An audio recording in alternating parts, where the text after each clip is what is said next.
Thank you for joining us for another episode of God, Law, and Liberty with David Fowler, President of the Family Action Council of Tennessee.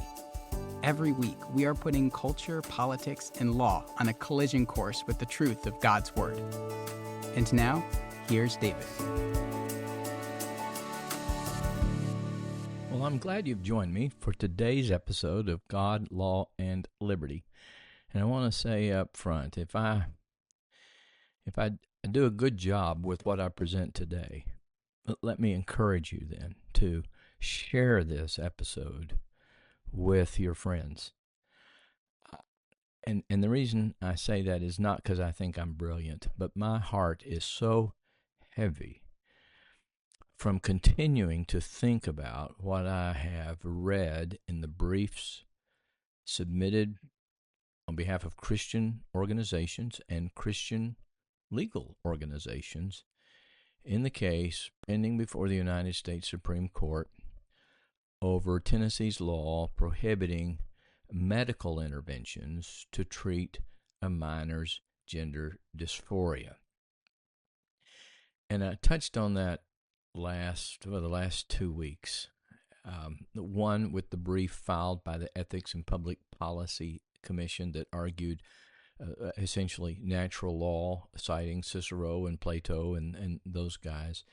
And then last week I spoke about the brief submitted by my friends at Alliance Defending Freedom, and in particular the meme touting their brief that argued, they asserted that the state has a right to prohibit these treatments. And in particular, with respect to that brief, that I agree, I think they have a right to do that. I pointed out that the brief that I filed, and I think is, to be honest, the Christian argument, is that states have a duty to prevent the intentional sterilization of a minor child at the hands of a doctor, even with the permission of a parent. Because there are certain things that are fundamentally true about what it means to be human that no person, no doctor, no parent, and no state can countenance. And it's rooted in the common law. And my heart aches because within the sphere that I work of public policy and legal advocacy, and even among ministers that I've talked to who've said they don't like common law, there's just a lack of knowledge about it and what it does and what it means and its relevance to how to properly interpret the United States Constitution. That common law is the foundation of our whole system of jurisprudence. Provides the nomenclature that was used for writing the Constitution. The court has said that the Constitution's provisions must be interpreted in light of the common law and its history, and yet we care nothing about it. And as I've suggested, I think this is a Fifth Commandment kind of problem. We don't think of it that way, but the Fifth Commandment says if you want your days to be long in the land, if you want to endure, if a society and a culture wants to endure, if it wants to have the prosperity that would lend to longevity, then you need to be honoring your mother and your father, who particularly in a Christianized culture, in a Christian home, in a Christian church, in the Christian community, should be developing things according to the Word of God so that their wisdom would be passed on to the next generation to be further refined and developed and sanctified, purified, right? So when we care nothing about the history of the common law as a Christianization of pagan law that came to us out of the Puritan Revolution, then we're eschewing the Fifth Commandment. And no wonder our days as believers in this land seem to be short-lived, and our land itself threatened in its continued existence except in a state of chaos and martial law. So this is stuff we've absolutely got to start to care about. Because I would submit it's part of what it means to keep the Fifth Commandment. This is not an arbitrary, well, you can You can care about it, but I don't have to care about it. We ought to care about what we can learn from those who came before us, who were grappling with tremendous issues of theology and law and civil government. And to not care is, I don't know, I just say it's damnable, and it would be Gnostic. Well, history means nothing in our culture today, and so Christians have agreed. In fact, as I went back and reread the ADF brief, their argument about the Equal Protection Clause says that the state of Tennessee's law is in keeping with the court's current jurisprudence on the Equal Protection Clause. In other words, we're going to accept this ahistorical, non-historical understanding of what the words in the Equal Protection Clause meant at common law, which is to treat all persons equally under the law. So you can't intentionally sterilize an adult without fully formed consent any more than you can sterilize a child without fully formed consent. And of course, we could say, well, the parents could consent, but see, that's where the common law comes back in to say, no, a parent can't consent to this. We wouldn't say that, well, the parent has consented to breaking his child's fingers because he's stealing. No, we'd say that's not, no, you can't do that. That violates the fundamental absolute right at common law to one's personal security, which includes life, limbs, body, and health. You can't do that. Now, to help further explain why this assertion of rights, which I touched on at the end of last week's podcast, is so distressing to me. And it's because we live in a culture that's constantly asserting rights without thinking about what grounds them. Why would a state have a right to do this?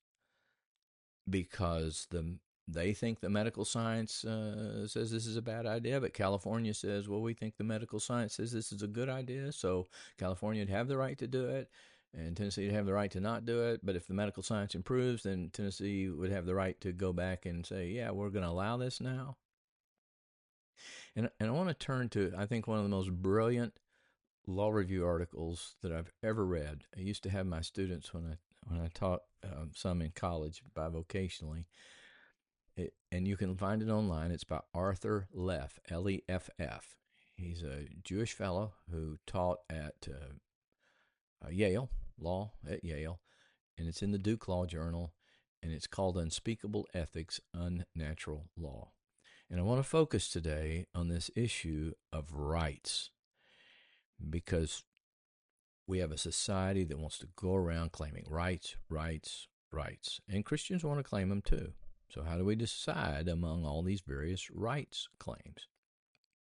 And in this article, Leff says that a splendid example of this rights obsession kind of thinking is Robert Nozick's book, Anarchy, State, and Utopia, which opens with this sentence, and he quotes it. Individuals have rights, and there are things no person or group may do to them without violating their rights. And we would want to say, yes, that's right. If I have rights, there are things no person or group can do to me without violating my rights. But then he asks this question, quote, consider, though, for instance, what would happen if Nozick's book had begun, individuals have duties, and there are things persons may not fail to do without violating their duties? You see, he's turned the question completely around. And he goes on to say that Nozick actually is, quote, fully aware of the nakedness of his opening assertion. The book he says, and he's quoting from the book, does not present a precise theory of the moral basis of individual rights. And see, there's our whole problem. What's the moral basis for any rights claim? And the only moral basis that I can see in the briefs being submitted by Christians is, well, the law is uncertain and it's reasonable. That's the standard we should apply. That a state would say, well, it's reasonable to prohibit these potentially speculative medical treatments, right? But California can say, well, it's reasonable to think that this is better than the kids committing suicide, so we're going to allow this. And as the science gets better and the medicine gets better, the complications from these procedures will get better. And so do you see? Just claiming rights without expressing what the moral duty is that pertains to the right. And that's not law. That's not a Christian view of law. That's not a Christian view of anything. And Arthur Leff, in his article, continues, Nozick is not unique in this mode of argument. Well, of course he's not. The Christians are even making this kind of argument. Rights divorced from duties. But Leff continues, in fact, it's hard to know how else one could proceed given the proven unprovability of normative propositions. Now, what is he saying there? Given the proven unprovability of normative propositions. Well, he's saying, as he does in the article, that unless you have a God like the God of the Bible, and you believe he's created this universe, and so when he says don't commit adultery, we are made and constituted as a matter of law as the kinds of being for whom adultery is bad, then who's to say you shouldn't be committing adultery? You should get bonus points or something for committing adultery. The more women you can conquer, the better you're off as a man. In fact, we got people in our culture that think that way, right? And Leff continues, at some point in every sustained argument about what is right or wrong, is it right to allow this procedure or wrong to allow this procedure? Or what ought or ought not to be done? He said some normative proposition about who has the final power over normative propositions will have to be asserted. So if you're saying there's a right to something, then somebody has to have the power to declare it to be so. Unless there's something outside of man that grounds those rights in duties. And I'm going to get to this in just a minute, how the common law looked at this, that we're so far away from and don't know and don't understand. And in my view, lawyers today that work in my field don't care. Now, I'm not talking about the academics. There's some great guys out there. I mean, Jeff Schaefer, Adam McLeod, Rob McFarland, David Upham, some of these guys are just wonderful. But they're not working in the field of legislation or in the courtrooms actually filing these kinds of amicus briefs generally. You know, I'm talking about the legal advocacy groups, the groups that do this just for a living, I guess you could say. And so what he's saying here is that you got to ultimately have somebody to decide. And so what essentially we're arguing is, well, the state has the right to decide.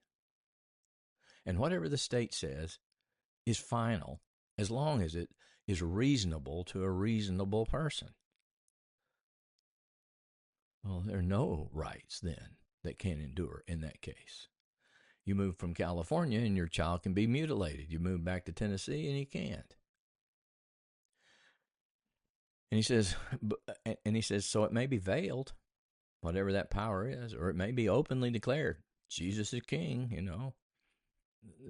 But it's there.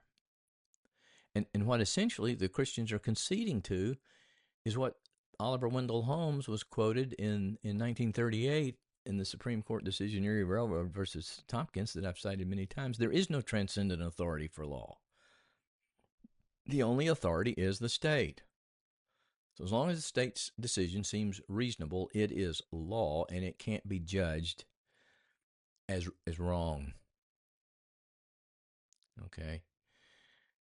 And so left continues. And once it's there, whatever it is, it will determine the form of the system that emerges. So see, when I said that this brief specifically says the Tennessee law conforms to the court's modern equal protection jurisprudence, it is accepted that it is now the court that alone determines what's allowable and what's not, I guess you could say.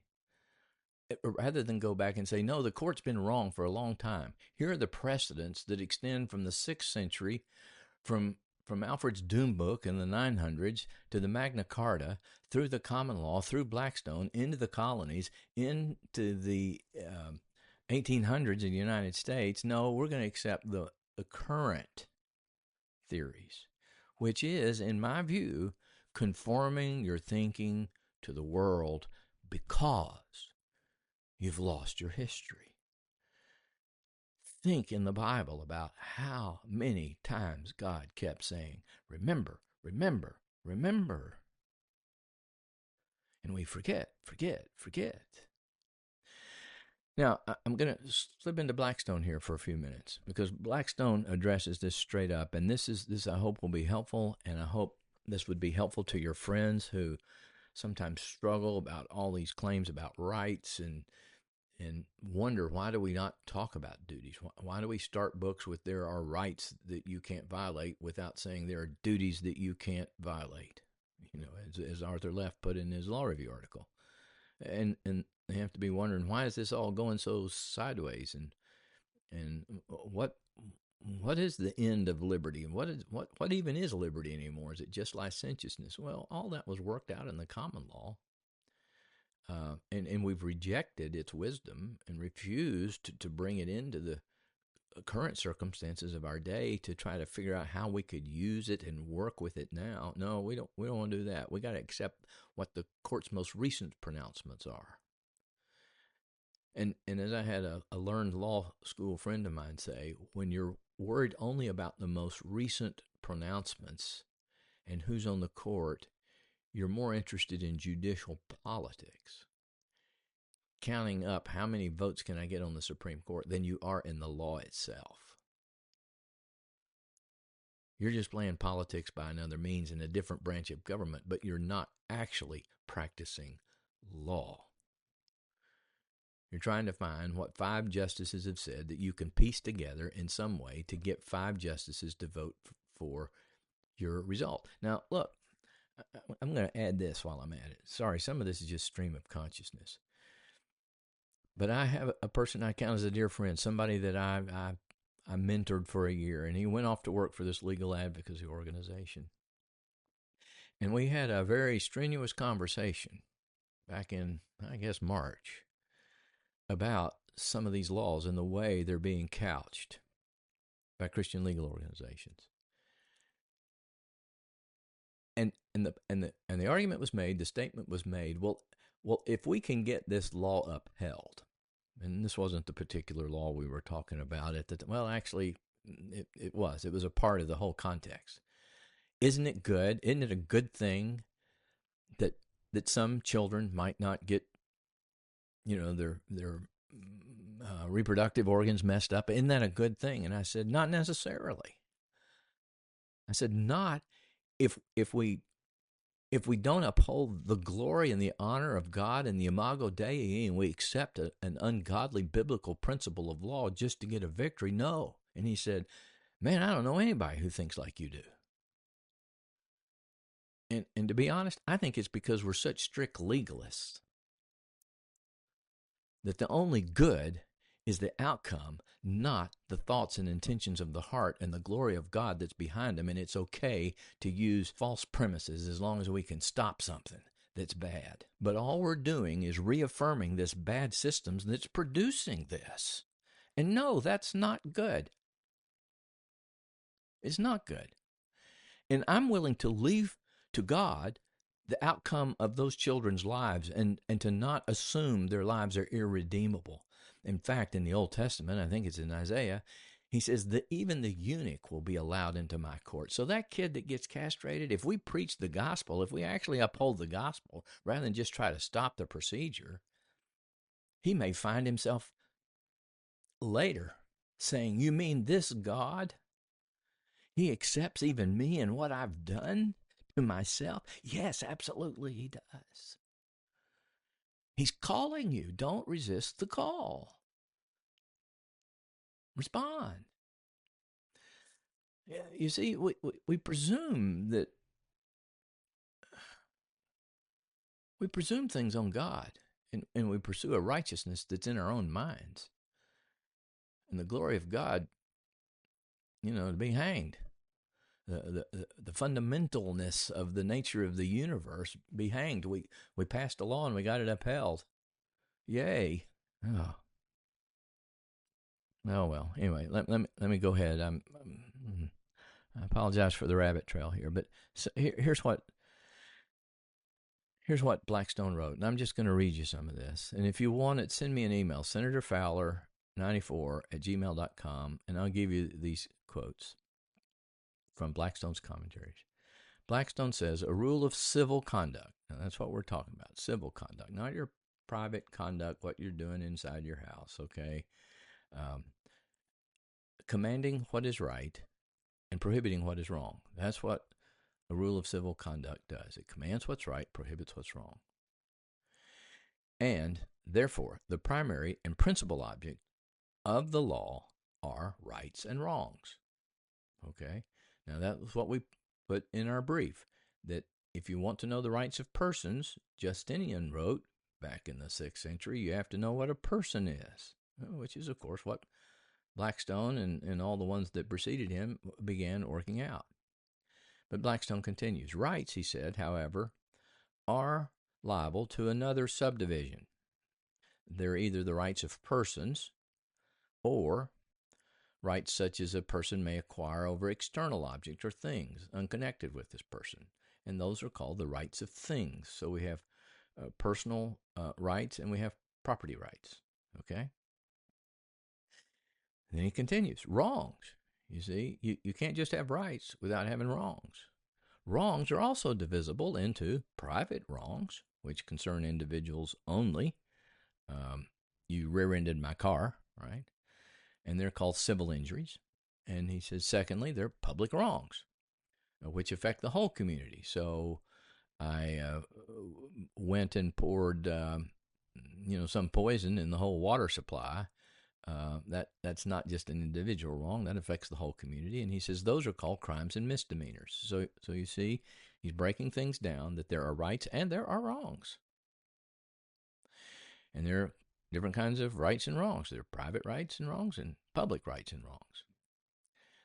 And so the common law follows those 4 divisions. Now, with respect to the rights of persons, and I'm going to talk about that strictly here, because that's what we're talking about in connection with the right to same-sex marriage, the right to transgender medical interventions, those kinds of things. He says this. Now, the rights of persons are commanded to be observed by laws of 2 sorts.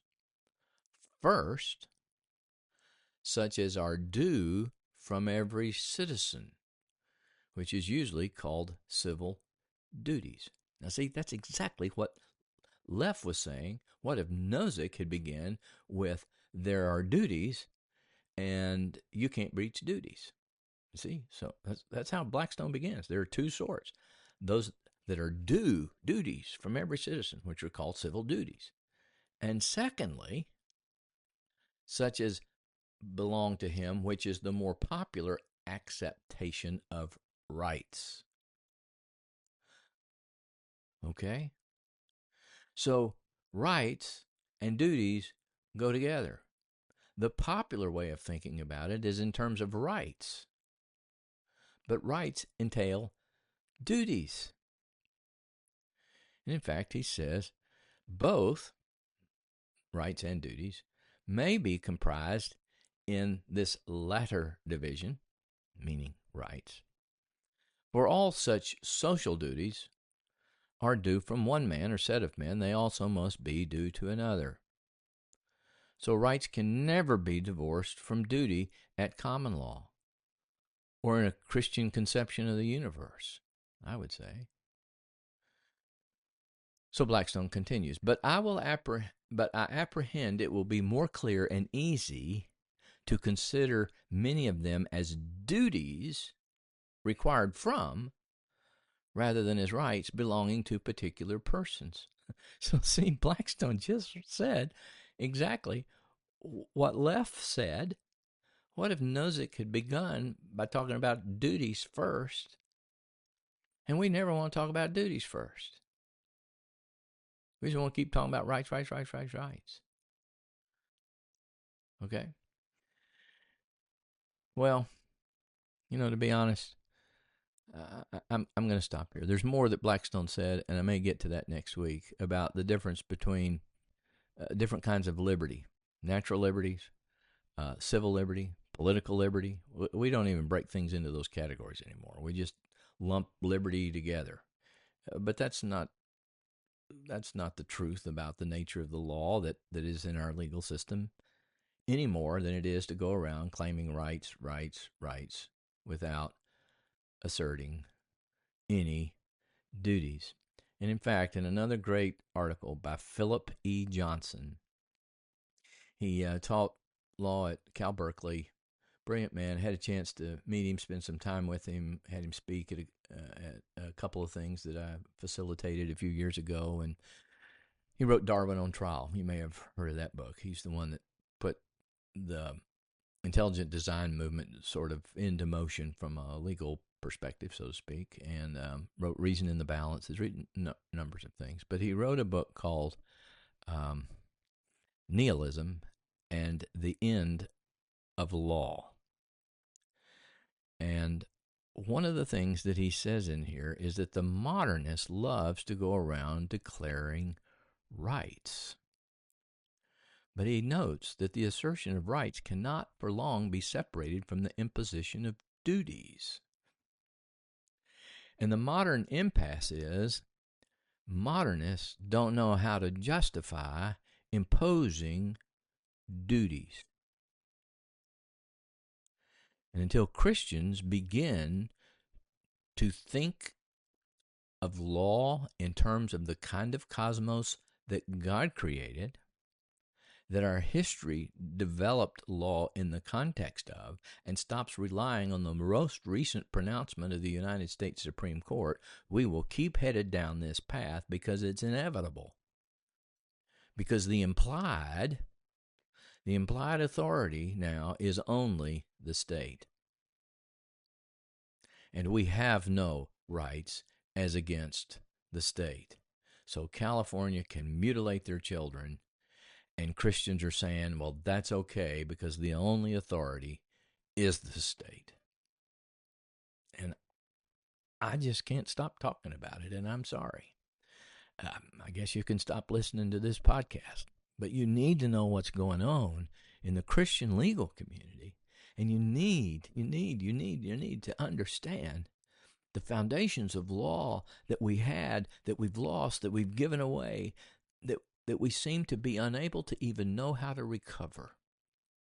So next week I'm going to come back and I'm going to speak more about this thing about what Blackstone said about kinds of liberties. And I want to get back to what I said I would talk about last week, which I said I wanted to talk about this individualism that helped undermine the Western legal tradition. So we're going to be looking at that over the next couple of weeks, because you have to properly diagnose your situation to know what the remedy or the cure is. And I'm afraid within the circles that I run, too few have spent time trying to really diagnose the roots of the problem or looking for ways to begin to expose it and attack it. And I hope I'm helping somebody out there begin to grasp this so that they'll do what the generation before us has failed to do. Well, thank you for joining me for this episode of God, Law, and Liberty. If you enjoyed this episode, please subscribe to the podcast. And if you want to help spread the word, please give us a 5-star review and tell your friends to subscribe too. God, Law, and Liberty is available on Apple Podcasts, Spotify, and wherever you listen to podcasts. For more information, please visit us at www.facttennessee.org. That's factennessee.org. And please follow us on Facebook, Twitter, and Instagram at Fact Tennessee.